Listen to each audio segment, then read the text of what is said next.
بسم الله الرحمن الرحیم. زمانو محمد نبی او زه د بیس کمپیوټر ساينس سټوډنټ یم او زه په ډیجیټل مارکیټینګ باندې کار کوم. دا چې د هغو پښتنو لپاره چې کوم روزګار کوي او د خپل روزګار لپاره سوشل میډیا پلیټ فارم نه یوز کوي.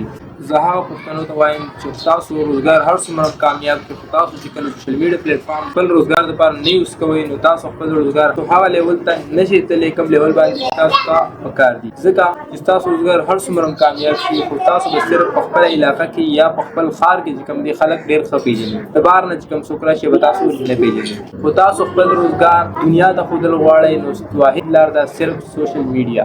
زه به تاسو له سوشل میډیا نږدې یو څو مثالونه درکړم، خو تاسو ټیکیار وګورئ یا کبیر ریسټورنټ وګورئ یا نایاب ډرای فروټ وګورئ چې د بهر ملکونو نه هم خلک دلته وزټ کوي. وجه څه ده؟ صرف سوشل میډیا. تاسو خپل روزګار دغه لیول ته رسول غواړئ نو بالکل تاسو د نن هم سوشل میډیا باندې کار شروع کړئ او د خپل بزنس په نوم باندې په سوشل میډیا کې اکاونټس جوړ کړئ. ډېرې د هغې نه یو پوسټ ورکوئ، تاسو سره چې څومره هم پراډکټ دي د هغې نه یو پکچر اخلئ او یا مطلب ویډیو جوړوئ، د هغې څه نوم دی او څه کار کوي او پیسې څه دي او قیمت څه دی، همدا سوشل میډیا باندې ورکوئ. واتساپ نمبر هم ورسره ورکوئ چې د هغې په تور باندې تاسو نه خلک انلاین هم دا پروډکټ اخلي.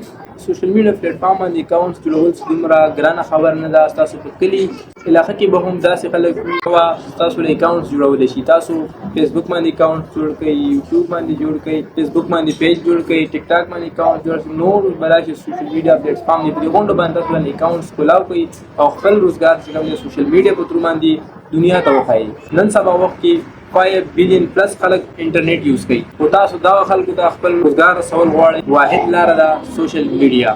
ډېر ملګري به دا خبره کوي سوشل میډیا پلیټ فارم زموږ شته یا مطلب موږ ټول کوو او موږ بیکار کوو، دا خو به ډېر زیات وخت اخلي. نو بالکل دا خو وخت لري، دومره زر نه کېږي. خو تاسو په لږ وخت کې خپل روزګار او دنیا ته ښودل غواړئ نو دې صرف واحد لاره ده ایډز. تاسو وګورئ څومره هم چې غټې کمپنۍ دي هغه د خپل پروډکټ لپاره یا د کمپنۍ لپاره مختلف ایډز چلوي. تاسو به هم د خپل پروډکټ یا د بزنس لپاره چې کوم دی ایډز چلوئ.